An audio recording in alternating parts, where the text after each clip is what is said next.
So when we think about ETFs, and I was listening to the translation of some of the earlier speakers, it is important to remember that ETFs are a structure of a fund. It doesn't mean that they have to be index tracking, although when we look today, 91% of the products and assets are index tracking products. So the majority of it is index.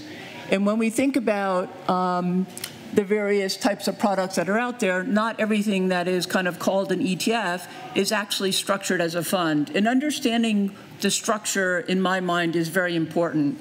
So the reason it's important is some of the products will be structured as notes or partnerships or grantor trusts. So when you buy these products, you might have counterparty exposure to the issuer.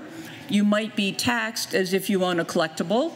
Or depending on where the product is domiciled, you might suffer withholding, and you might even incur U.S. inheritance tax. So understanding the products that you're investing in, how they're structured, and what's inside of them is very important. Even when you think about investing in commodities like gold, sometimes they're using futures, sometimes they're using ESG-type exposure gold, and sometimes not. So really understanding what you're buying, I think, is very important.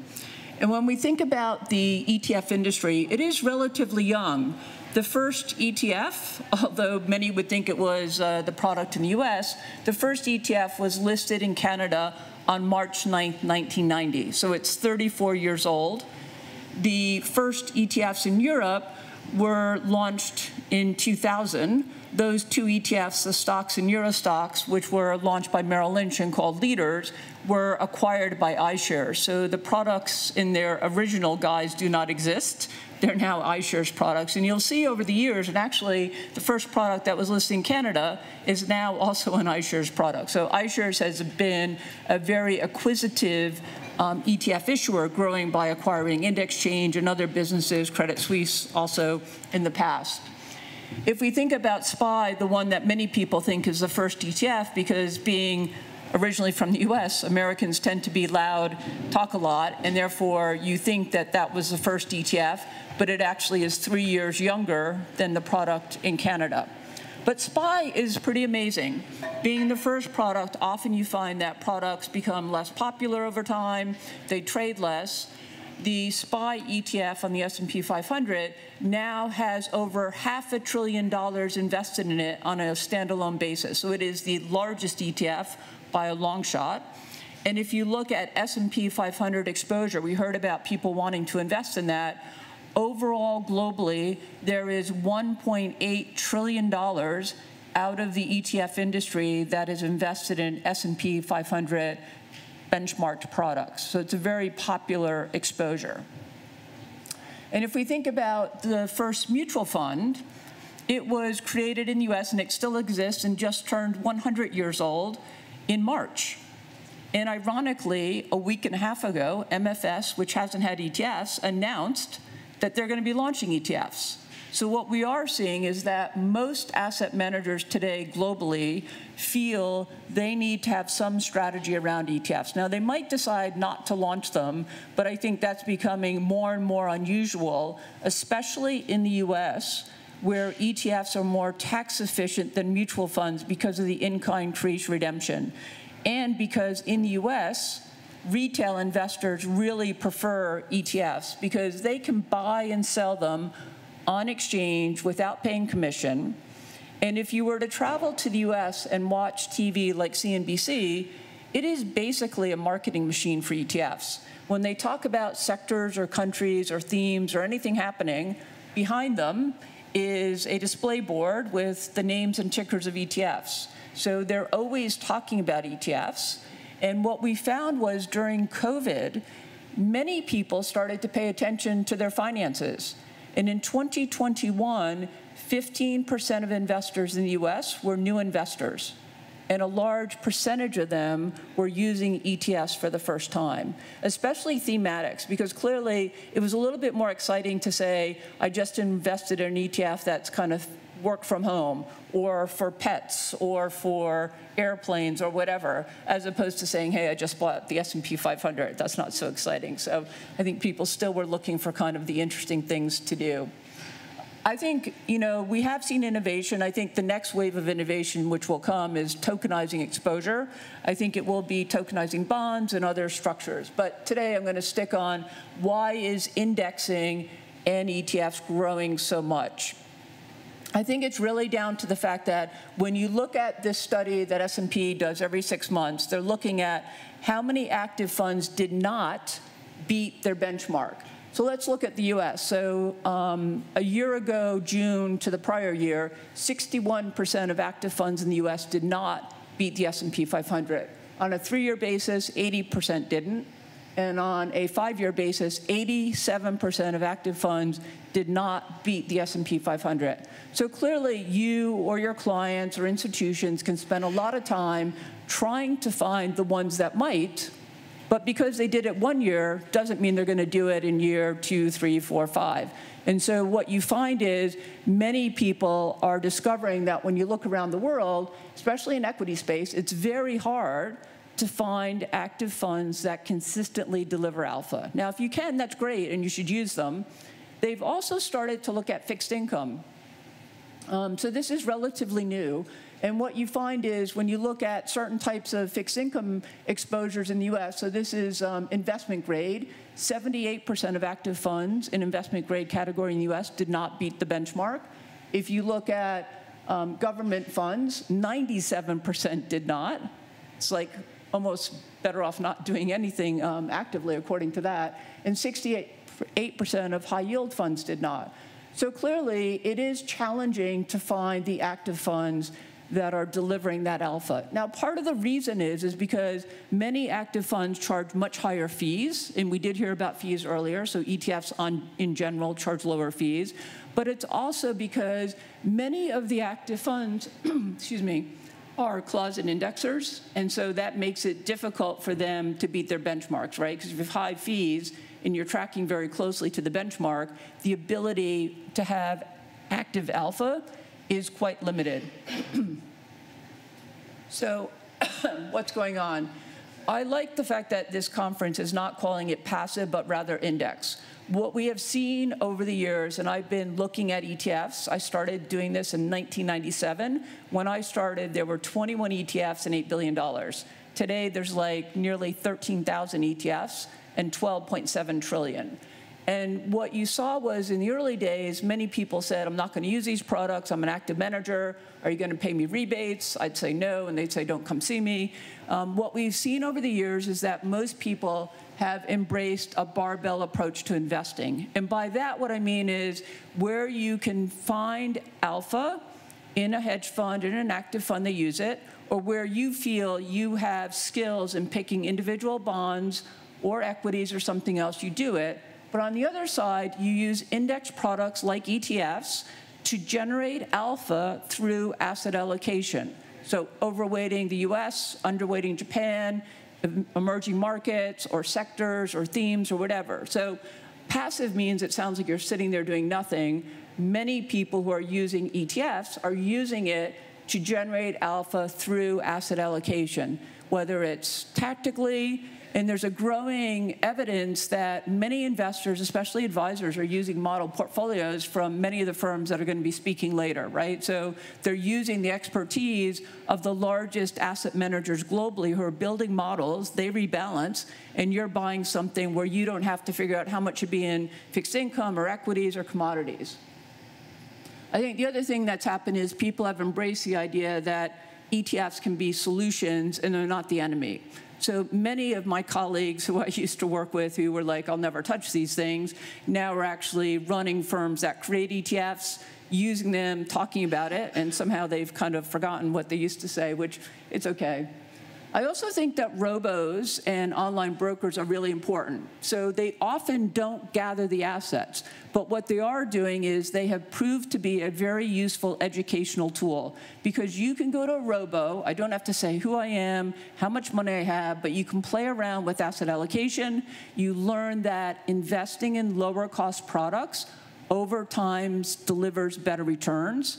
And so I think they allow people to then be informed, and have the ability to have a conversation with an advisor. Because most people are not just going to use a web tool to invest the first time. So they're going to ask some questions. But then over time, they will move to a robo because they feel comfortable that they know what they're doing enough to move forward. But I do think that hybrid approach, and we've seen that with a lot of the larger firms who have robos but give you the opportunity to speak to people. And so we have seen that this is important. Regulations have made a real difference in the use of ETFs over time with RDR and Dutch RDR and other changes that have come forward. So ETF industry, we are really in an impressive, like ETFs should be getting like 5 stars in a number of things. Right now, we have had 58 months of consecutive net inflows. That's basically almost 5 years. That's really pretty impressive, if you ask me. The assets at the end of March hit $12.7 trillion. That's also a new record. If you look at the net inflows, during Q1, we now have almost $400 billion. If you were to look, that's the highest on record. The second highest was back in 2021 when it was 360. So we've seen that this year is likely to be a record year if we continue on this path in terms of net inflows. Our highest ever net inflow year was in 2022, where we gathered 1.1 trillion, sorry, I'm looking at the wrong slide here. When we gathered 1.3 trillion was the best year for net new assets. If you look at the global mutual fund industry in terms of active funds, you saw that last year there were net outflows of 651 billion.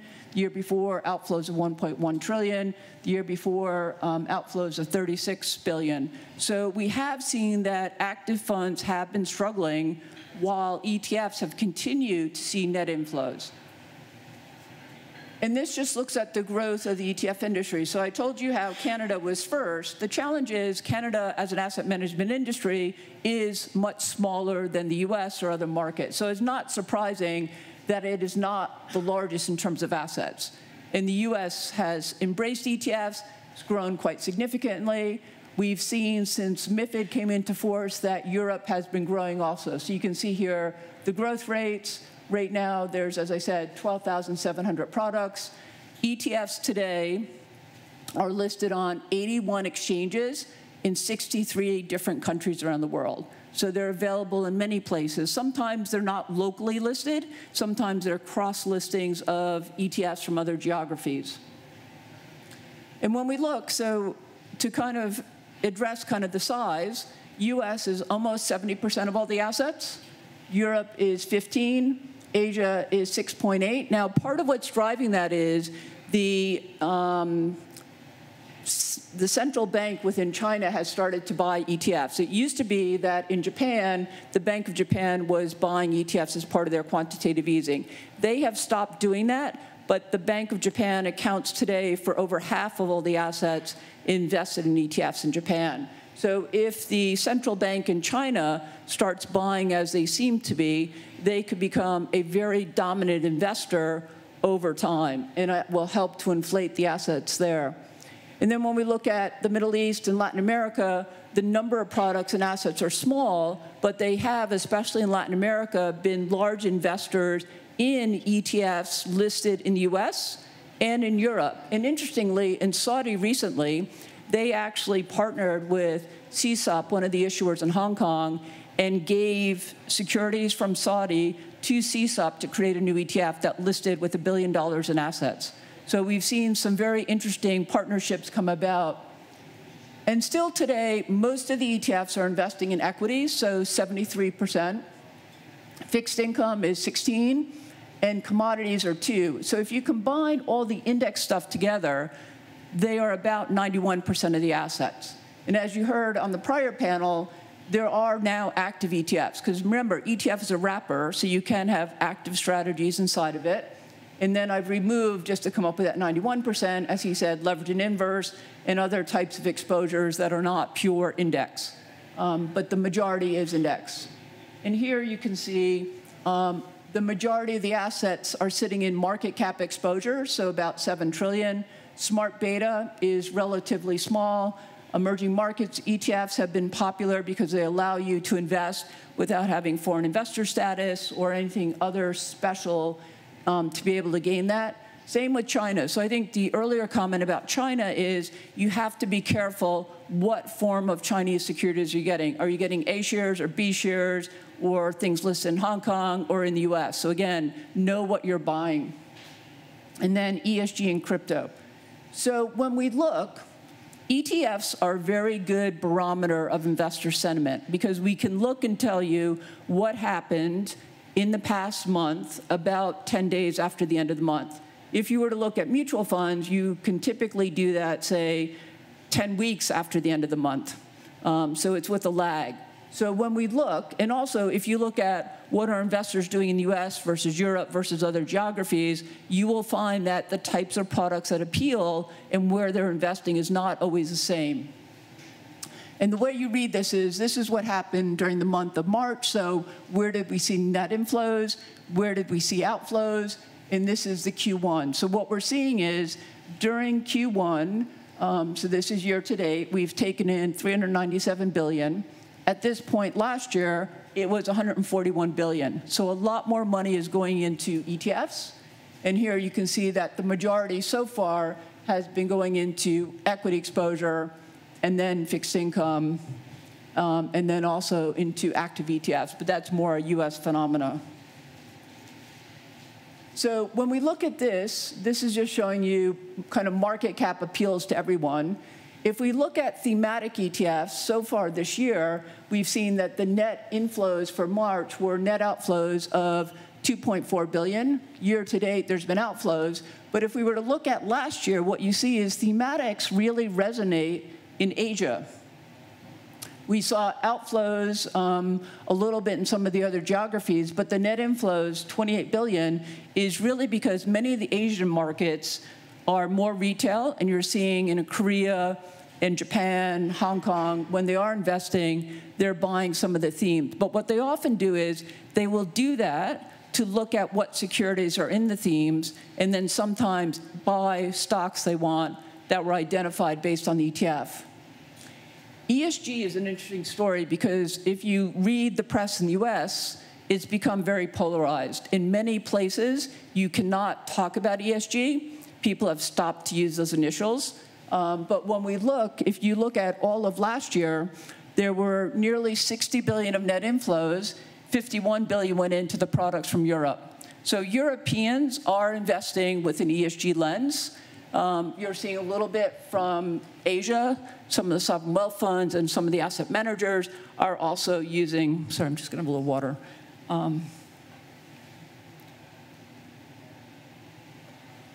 Are also using ETFs for ESG exposure. And then if we look at smart beta, that's basically saying mostly that people are investing to look for income. So high yield or high dividend products are the majority of the exposure. But others could be small would be a factor, momentum, quality. So, but I would say if you look at it, it's majority people looking for income. And then, whoops. Here, if we look at actively managed, as I mentioned to you, it is becoming a thing in the US where we're seeing conversions of mutual funds into ETFs. And you can see of the 838 billion of assets, 619 is in the US, and most of the flows are going into it. The other market where active is popular is Canada. Canada has regulated ETFs like mutual funds, so they've been able to have non-transparent where they don't have to disclose their holdings, where in Europe and many other geographies, active ETFs have to, like normal ETFs, disclose their holdings. And in some markets, active ETFs have not been allowed and still are not allowed. So only recently have they been allowed in South Africa, Japan, Singapore. They're not allowed in Mexico. So you have to look at what is allowed in those geographies. The other one I will look at is crypto. So that was an interesting one. In January, we saw how the SEC really had their hand pushed and were required to allow 11 spot Bitcoin products to come to market. So Grayscale converted a fund they had into an ETF. Predominantly, that fund has seen net outflows. And then we've seen that the majority of the money that's gone into these new crypto products have gone into an iShares product, Fidelity, Bitwise, and also ARC21 shares. So I think it was really global firms that people felt they wouldn't get in trouble with if they bought products from, and then firms that are really personalities, Kathy Wood or Matt. But we do have a lot of products in Europe, so it's not as if you hadn't had the opportunity to buy spot exposure to Bitcoin, Ethereum. There's a whole load of products, actively managed, index products also. So this just gives you a sense of all the different places that ETFs are currently listed. And here I'm giving you an example of how in Argentina, there's actually not anything with its primary listing there, but 9 ETFs are cross-listed and available. So that's the difference between number of products and number of listings. And who are the managers of ETFs? Well, what we see is the large asset managers are dominant. So if you were to look at iShares, Vanguard, State Street, and Invesco and add it all up, they are more than 70% of all the assets, even though there's over 750 firms that have ETFs. And there's been a competition for assets among all these. I do think what's interesting is, look at the fact that iShares has over 1,000 products, while Vanguard only has 185. So in terms of capturing assets, their assets are in a much smaller set of products, very focused, very simple, whereas iShares has a much more global brand.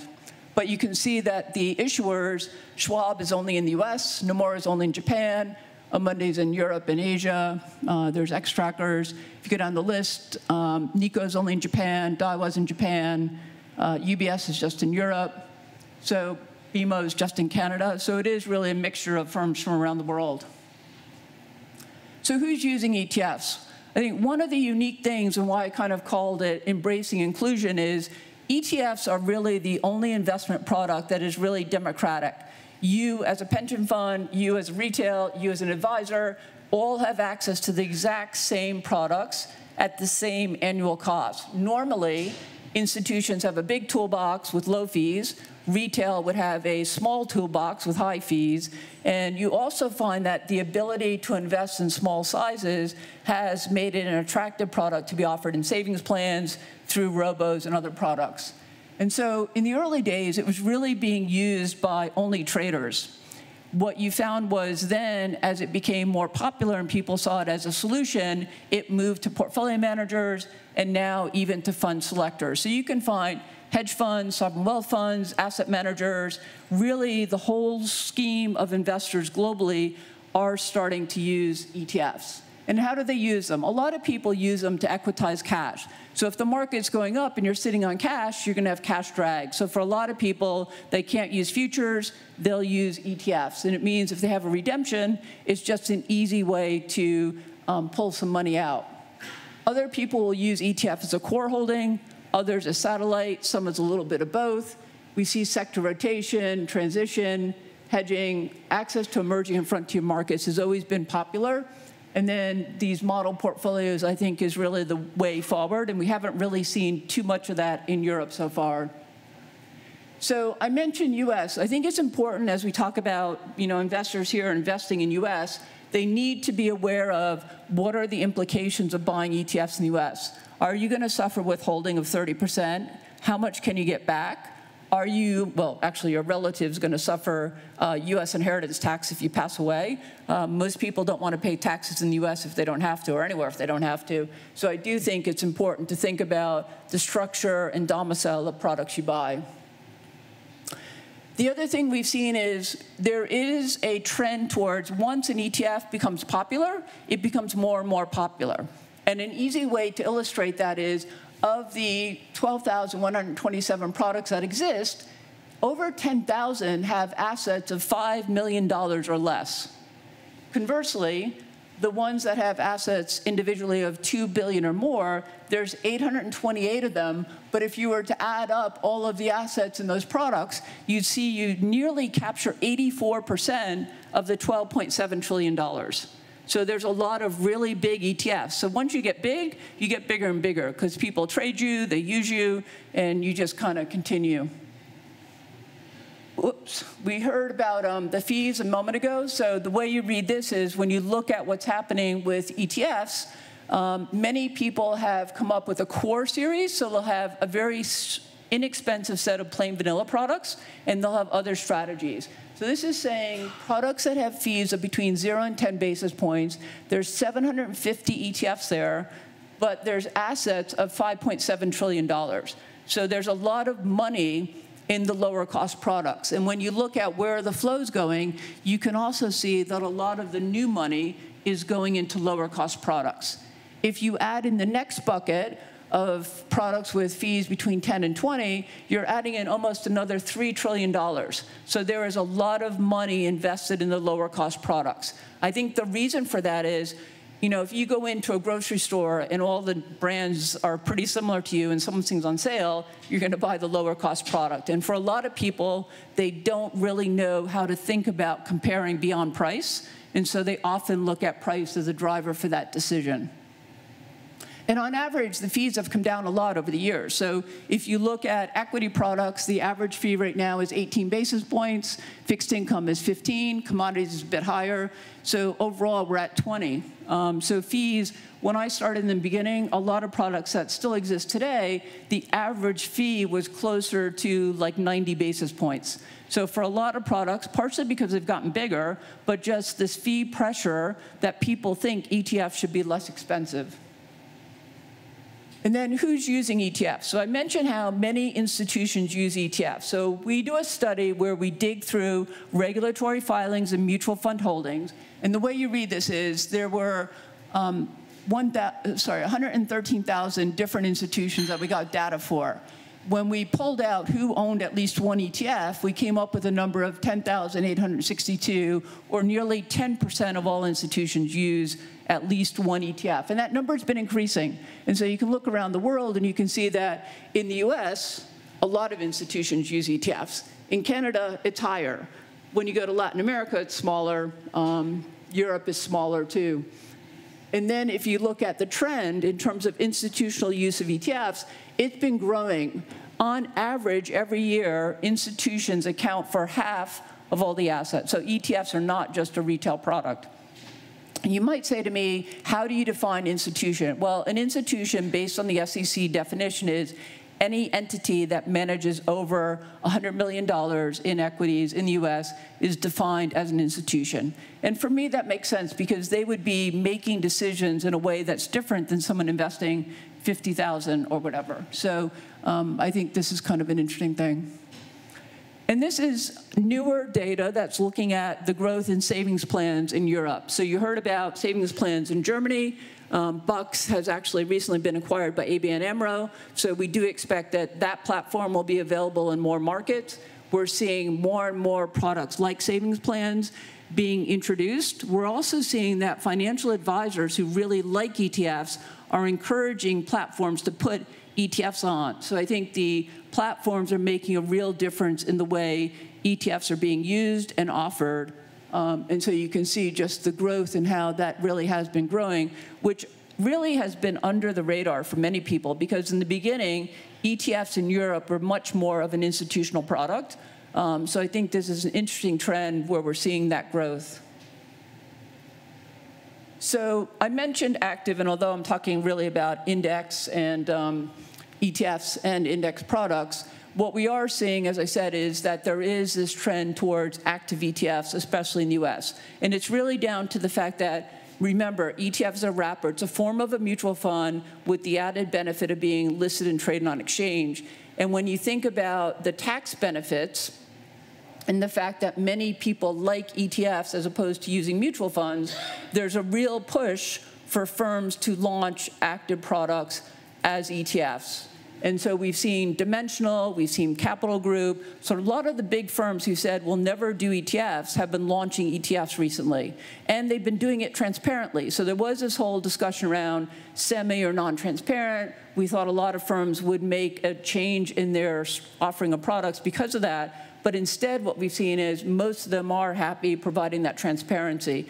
And so we've seen, for some of them, very significant growth in the embracing of this, especially Dimensional, because Dimensional used to only offer their products or funds through advisors that were trained. So if you were trained, you could offer Dimensional funds. If you weren't trained, you didn't have access. And so I think this really has opened it up to many. And now a lot of these firms in the US that have ETFs are looking at, because investors in their products outside the US are saying, are you going to launch ETFs now for Europe? How do we access this? So I think we'll see many of the firms that are doing active in the US come to Europe and have UCITS offerings.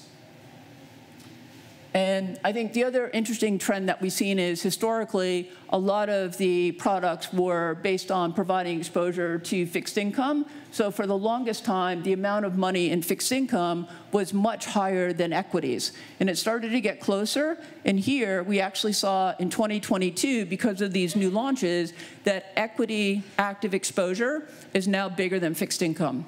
And so if you remember back to when the first active product came to market in the US, it was Bear Stearns, and the ticker was YYY, and many people are like, why do we need active ETFs?